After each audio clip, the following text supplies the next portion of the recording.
قربانی په دویم کال د هجرت باندې د دې فرضیه د دې وجوب هغه په مدینه منوره کې هغه راغلی.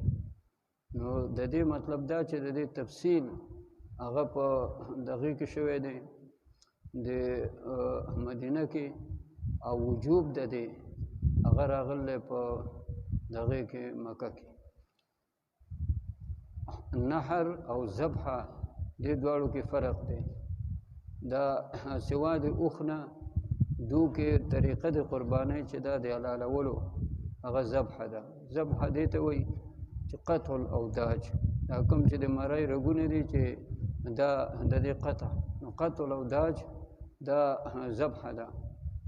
او نحر دا په دغې کې د اوښ د دې په د مرۍ دې کې دا ټول رګونه د بدن هغه چې دی نو راجمع شوي، نو د عربو ته دغه ځای معلومي، نو د عرب هغه ځای په برچه سره داسې چې دی نو ووایي رګونه کټ شي.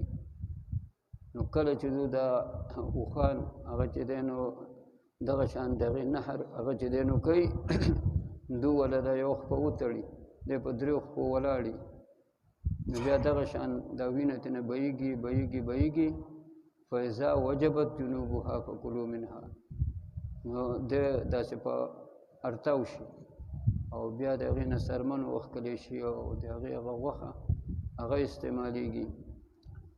دا قرباني دا داسې یو خبره نه ده چې دا یو عزیزولي ده، او دا په موږ باندې یو د عزیزولۍ یو خبره ده. نبی کریم صلی الله علیه وسلم په حجة الوداع کې 100 اوښان هغه چې دی نو قرباني کړي. په دې کې 63 دا په خپل لاس باندې د دې نحر کړی او باقي حضرت علی کرم الله وجهه خپل وکیل جوړ کړی. دغه ته علما دا ذکر کوي چې نبی کریم صلی الله علیه وسلم په خپل لاس باندې دا 63 اوښان ولې نحر کړي دي؟ نو دا د نبی علیه السلام اخري قرباني وه، حجة الوداع. د نبی علیه السلام عمر دغه وخت سره 63 هغه کاله. د دې وجه نه علما وایي چې د پیغمبر چې کوم هغه عمر عام طور باندې د علماو دا وایي چې عام طور باندې د هغه د امتیان هم دغه چې د عمر نو زمونږ د خلقو هغه عمر د 60 او د 10 درمیانه کې دی.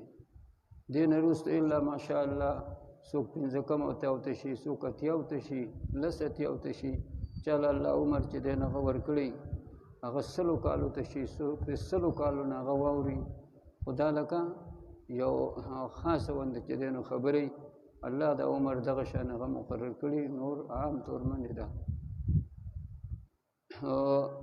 کله چې مدینه کې نبی کریم صلی الله علیه وسلم نو حرم ته به قربانۍ یو ځل 200 بیجې را لېږلې. حضرت عایشه رضی الله تعالی عنها وایي چې ما په خپله هغو له کنډۍ چې دی نو په خپلو ګوتو باندې هغه جوړې کړې وې. عرب د هغو خو داسې باندې کار و لکه دا نن سبا چې دی شوکي، ولې د حرم شی هغې ته به لاس کوونه. نو دغه د قربانۍ د دې دپاره به چا اوښان لېږل، چا ګړې بیزې هغه به چې دی نو لېږلې، نو بیزو ته به یې دا کنډي غاړه کې اچوله او یا به یې پڼه غاړه کې اچوله. او دا اوښ چې دی نو د ده به یې دې ته شعار وایي، د ده دا قوب چې دی دغه قوب دا به یې لږ غوندې زخمي کړ، نو د هغې نه به وینه ووته.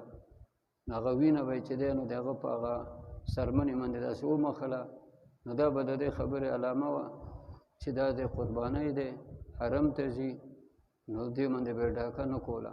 نو دا داسې بې سره نه و چې دغه شان پرېښودله دوبه تلل هغو ته چېرته لارې معلومې وي، څوک خو به و ورسره، خو لکه حمله به یې پې بیا قبایلو هغو نه کوله. نبی کریم صلی الله علیه وسلم د قربانۍ ذکر وکړو، نو د ابراهیم علیه السلام واقعه ذکر کړله، بیا د هغه ګډ چې راغلی او د هغې هغه تفصیل ذکر کړ. نو نبی علیه السلام وایي چې تاسو قرباني کوئ. بعض روایتونو کې راځي چې نبی علیہ السلام په خپله ووایي د قربانۍ ذکر یې وکړو، نو صحابه ووایي ما هذه الاضاحي یا رسول الله، دا قربانۍ څه شی دی؟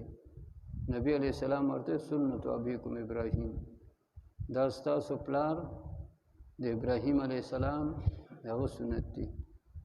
هغه پوه شوله چې یا رسول الله هغه باندې خو ازمایش راغلی او یو امتحان چې دی نو هغه راغلی و، نو هغه قرباني کړې وه. موږ له څه کول دي؟ موږ له په دې کې څه دي؟ نبي علیه السلام ورته وایي چې وبر او شعر، شعر د بیزوی او وبر دا د ګډ او د اوښي وی په د هر وبر باندې او په هر ویښته باندې او په ون باندې تاسو له نیکي دا څو ډېر دا د ګډ قربانۍ کې ثواب هغه د دې وجه نه هغه چې دی نو هغه زیات دی. اسلام فرمایل دی چې کوم شی هغه په اور باندې پوخ شي او تاسو استعمال کړئ نو اودس به کوئ. حضرت عبدالله بن عباس رضی الله تعالی صحابي دی، هغه ورته وایي چې که په ګرمو اوبو چا اودس وکړو، هغه ورته ورواره زه تا ته د نبي علیه السلام خبرې کوم او مخکې عقلونه قیاسونه چې دی نو د نبي علیه السلام خبرې په مخکې هغه مه جنګوئ. هغه غلی شو. نو د څه کار خو دینه او دغه شکونه د خلکو پیدا کول او شبهې پیدا کول دا دې دپاره چې دی نو هغه تکړه دي، دا په دماغو کې او په دې کې شیطان چې دی نو هغه ناست دی داسې قسم د شریعت خلاف چې خبرې کوي. بیا د دې نه به نور څه چې دی نو زیات فضیلت شي چې نبی علیه السلام وایي چې دا دغه وینه دا په دې ځمکه باندې وروسته غورځېږي او د الله تعالی دربار ته مخکې ځي، دا څو لوی فضیلت شه.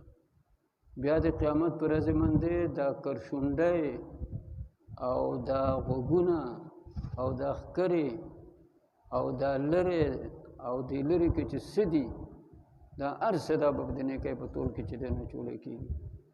نو دا څو دي؟ صحابه کرام کې ځینې غریبانان هغوی زموږ خو د قربانۍ وس نه کېږي، نبی علیه السلام به خپله قرباني وکړله او بیا به د امت طرف نه یو ګډ حلال کړي دا یا الله چې زما په امت کې څوک د قربانۍ قابل چې دی نو نو دا د هغو د طرف نه.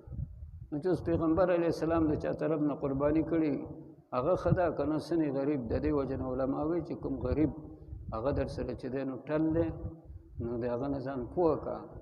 که د هغه دا مقصد وي چې د خلق بوی چې قرباني ونه کړله یا زما واړه به په دغه ورځې باندې د چا لاس ته ګوري یا زمونږ پخوا د غریبي وه جهاد کوله به یې تسلي ورکوله چې زه به تاسو له پوره کالو سر بانګي چې دی نو ساتم.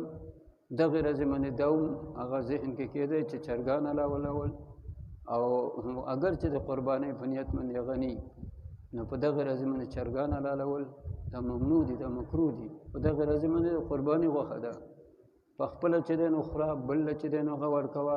چرګان په بلې ورځې باندې حلالوه هغه خلکو له چې دی نو هغه ورکوه. نو دا د خلکو یو رواج و، نو دا یو خیال هغه به کوئ.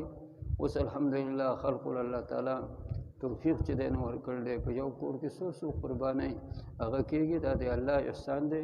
مخکې به چې دی نو داسې حالت و چې قربانۍ له به قرض پیسې چې دی نو اخیستلې او بیا به هغه قرض پیسې به چې دی نو هغه قرض هغې نه به ځان له یو معامله جوړه شوه هغه به یې ادا کوله. اوس الحمدلله هر چا څخه که قربانۍ ډېرې ګرانې دي خو خلق هغو څخه د هغوی پیسې هغه یې الله تعالی والا وسع او طاقت هغه ورکړی دی. بیا حدیث پاک کې چې دی نو راځي چې په پولي صراط باندې چې تاسو تېرېږئ نو خپلو قربانو باندې به تېرېږئ.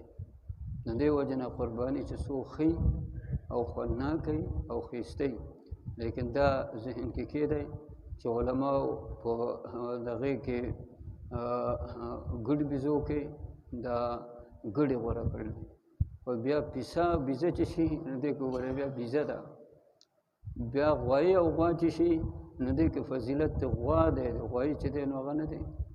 دا خو زمونږ خلق د کټ دپاره چې د دې سرمن چې دی نو کلکه ده، د دې سرمن چې دی نو هغه دغه د هغې نه کټ خو جوړېږي.